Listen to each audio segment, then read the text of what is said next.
let's unpack this. Today, we're taking a deep dive into just one source. It's a review of Christopher Nolan's film, Oppenheimer. Right, specifically one from Moviescramble.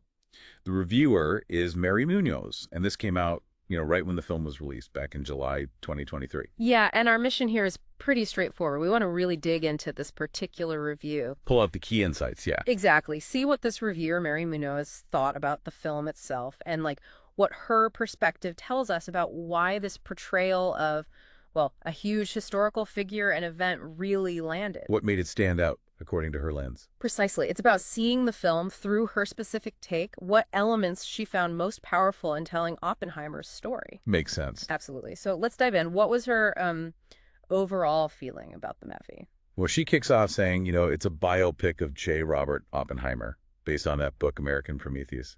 Covers his rise and fall, the whole arc. Standard biopic stuff so far. Kind of. But what immediately jumps out is her comment on the length. She actually says the 3-hour runtime doesn't seem long enough. Wow, 3 hours not long enough. That's pretty big praise right there. Isn't it? Suggests you're just completely drawn in. The pacing works so well you don't even notice the time. Yeah, totally engrossing. And she talks about how it weaves effortlessly between the bombastic and the deeply intimate. Okay. Going so far as to call it a truly operatic retelling. That word operatic feels important. Operatic. Yeah, that signals something grand, right? Right. Big emotions, big scale, not just like a history report. Exactly. Tells you it's aiming for something more profound than just dates and facts. That framing helps. So, okay, the core of any biopic, really, is the main performance. Cillian Murphy as Oppenheimer. What did she think? Oh, she was seriously impressed. Really effusive. She says Murphy allowed her to, and this is a direct quote, bear into the soul of the man. Bear into the soul. That's intense. Suggests it's more than just imitation. It's getting at his, inner world. Deep dive stuff. And she mentions specific film techniques Nolan used to achieve that. You picked up on that. Yeah, things like the lingering close-ups, wasn't it? And that camera angle. Disorientating camera over his shoulder. Exactly. How did she feel those techniques helped get into his soul, as she put it? It sounds like she felt they physically put you right there with him, almost inside his head, especially in those really intense moments. Makes the internal struggle feel more real. Yeah. Palpable. Yeah. And she touches on that whole troubled genius idea, the archetype. Right, we see that a lot. But she felt here, because the consequences were so massive, so real world, that the poor clever man thing felt never quite so real. The stakes made it different. That's a really key distinction. The sheer historical weight changes how you see the personal drama. Definitely. And she even points to physical details in the review, like his despair being written all over Oppenheimer's face. And the suits. Didn't she say his suits kept getting looser on him? Yeah, continue to slacken on his frame. Such vivid language from the review, right? It shows how Murphy apparently embodied that physical and mental toll. Yeah, it really gives you a picture of someone cracking under all that immense pressure, captured in the performance, but also the visuals. A man breaking down, visibly. Okay, so let's switch gears a bit. Nolan's signature thing, the nonlinear structure. The review talks about this, how the film jumps around in time. Right, it's not straight A to B. Yeah. She mentions how it weaves flashbacks to his university days, mixes that with his time at Los Alamos, and then his later life, the post-war pariah status. So it's building a picture piece by piece, not just chronologically. Exactly. Exploring different sides of him out of order to kind of create this cumulative understanding. And there's a specific structural thing she points out, the black and white sequences. Oh, yeah, the gorgeous black and white sequences. Specifically for Robert Downey Jr.'s character, Lewis Strauss, right? During his confirmation hearing. Right. So how did she feel Nolan handled weaving those two threads together? The Oppenheimer story and the Strauss story. She thought he really nailed it. Mm-hmm. She says Nolan merges these two stories together effectively. Okay. And her point was that by doing this, you as the viewer get entrenched in dirty politics and personal vendettas. And you end up feeling coated in the same fine layer of grime that she felt pervaded the whole Los Alamos setting. Wow, okay. So the structure isn't just clever editing. According to her, it actually makes you feel the connection between the science and the politics, the sort of moral ambiguity of it all. Yeah, that's the effect she describes. It makes the fallout feel immediate and connected to the creation. powerful stuff to credit to structure. It really is. It's using the form to create a feeling, not just convey info. Precisely. Which I guess leads us nicely into the script itself. The reviewer gives it incredibly high praise, one of the most compelling in recent cinema. Huge praise, yeah. And she describes the dialogue in this really interesting way. Reams upon reams of fast-paced dialogue, tempered with horrifically long pauses. That description alone says so much about the intended rhythm and intensity, doesn't it? Fast talk, then sudden quiet. Definitely sets a mood, and she felt this writing style builds layers of personal stories. Okay, building layers. Yeah. But how does that make the ending, which, let's face it, we all know the history isn't a secret, how does it make that feel every bit as shocking as it should be, as she puts it? Well, the way she explains it, it's because the script lets these historical figures really live. They debate and connect, to fall in love and to scheme, to plot revenge and to suffer.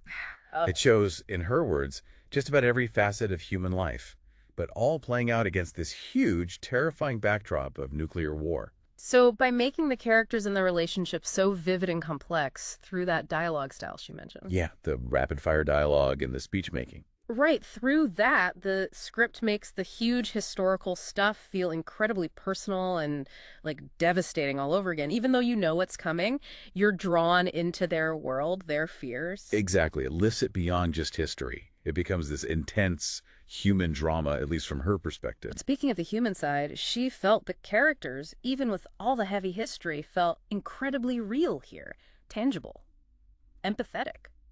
Yeah. And maybe that's helped because it's relatively recent history, Yeah. not ancient times. The stakes feel closer somehow. Makes sense. And she singles out some of the supporting cast too, right? Besides Murphy, like Robert Downey Jr. Yes, definitely. Oh. Called him gleefully self-serving as Lewis Strauss. Sounds like he was having fun with it. A delicious dramatic role for him. And Emily Blunt as Kitty Oppenheimer. Yeah, mentioned her too. Noted some accent slips, apparently, but also her steel-eyed ambition, especially later in the film. Okay. And Matt Damon gets a nod. Solid as Leslie Groves, the military guy pushing the project forward. Right, Groves. Now, this is where I thought the review got really interesting. She talks about the huge cast. An ensemble, yeah. And how normally, with so many stars, it can be hard to make the audience actually, care about everyone. Yeah. Or feels distracting. A potential pitfall, for sure. But she felt the illustrious roll call of stars.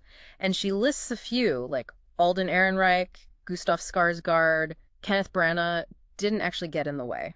Quite the opposite, it sounds like. Yeah. She felt that big cast actually added to the, the excitement, the personal disputes, the tension, and the passion. So the star power actually amplified the drama, made the clashes between these big personalities feel even bigger, maybe. That seems to be her takeaway.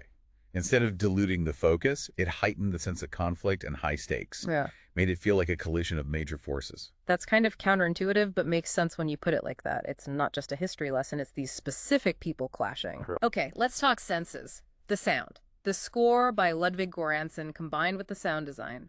She called the effect an unnerving cinematic experience. Yeah, unnerving is a strong word, and she backs it up with great examples from the film. Like what? What stuck out to her?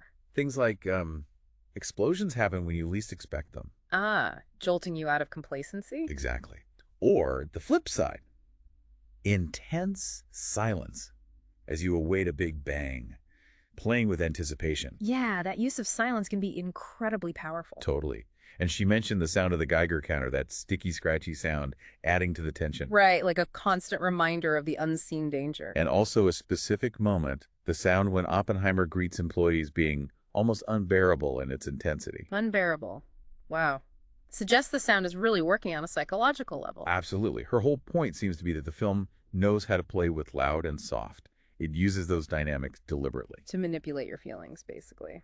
Well, yeah, to create tension, emotional impact. Yeah. She says it delivers moments that will grip your heart in their hands. It's clear the soundscape for her was absolutely critical, not just background noise. No, an active player in making you feel the story's weight and dread. Couldn't have put it better. So, okay, let's tie this all together. What was the reviewer's final verdict, her concluding thought? She circles back to that operatic retelling idea. Yeah. She emphasizes Cillian Murphy's performance again, calling it unashamedly brooding, how it pulls you into his personal and professional trauma. Bruising, yeah, captures that sense of damage. And she basically concludes that the sound and the script, working together, make it perhaps the most exhilarating movie experience of the year. High praise again. And didn't she say something about Nolan himself? Oh yeah, her final line is that in telling this specific story, Nolan might just have created his own best work. Whoa. Okay, so stepping back from the review itself, what does really focusing on this one critic's take tell us, or tell you, the listener, about the film, or maybe even film criticism? Well, I think it really highlights how a specific review can zero in on the experience of watching the movie. It's not just summarizing the plot. Right, it's about the craft. Exactly. The performances, the structure, the dialogue choices, the sound design. She analyzes how those specific elements work together to make a story about known history feel so immediate, immersive, and emotionally powerful. It's like she's reverse engineering the film's impact. That's a good way to put it. Analyzing the how and why it affects the viewer, not just what happens. So if we think bigger picture now, digging into a single detailed review like this one really gives us a sharp focus on how filmmakers use all the tools they have, right? Yeah, the whole cinematic toolbox. Structure, sound, performance, visuals. It's not just about relaying historical facts. It's about trying to make us understand or maybe feel the human experience inside those facts, the intensity of it. The terror, the excitement, the moral weight, all of it, which I think raises a really interesting question for you to maybe think about. When you watch a film that's based on real events, like Oppenheimer, how much of your understanding comes from the history you might already know? Okay. And how much is actually shaped by the filmmaker's choices? By the way, they use sound, structure, performance, all the things this review highlights to tell that story. How much is history and how much is cinematic interpretation shaping our view? That's a really good point. Something definitely worth mulling over long after this deep dive is finished.